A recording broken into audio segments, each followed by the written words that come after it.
सतेज चषक फुटबॉल स्पर्धेत आज फुलेवाडी फुटबॉल क्रीडा मंडळ विरुद्ध खंडोबा तालीम मंडळ अशी लढत झाली। सामन्याचा पूर्वार्ध गोलशून्य बरोबरीत संपला। उत्तरार्धातही दोन्ही संघांकडून संथ गतीनं खेळ झाला।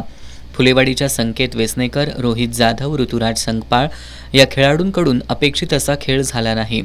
अशोक वोरा आणि विराट साळुंखे यांनी गोलसाठी केलेले प्रयत्न वाया गेले। खंडोबाच्या कुणाल गवळी, प्रभू पोवार, आदित्य लायकर, संकेत मेढे, श्रीधर परब यांचे गोलचे प्रयत्न अयशस्वी ठरले।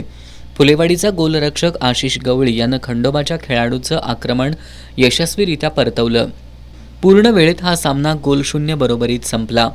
त्यानंतर पंचांनी टायब्रेकरचा निर्णय घेतला। यामध्ये फुलेवाडीच्या निरंजन कामते, रोहन मुजावर, विराट साळुंखे आणि ऋतुराज संकपाळ यांनी अचूक गोल नोंदवले, तर खंडोबाच्या संकेत मेढे, आदित्य लायकर आणि प्रभू पोवार यांनी गोल केले।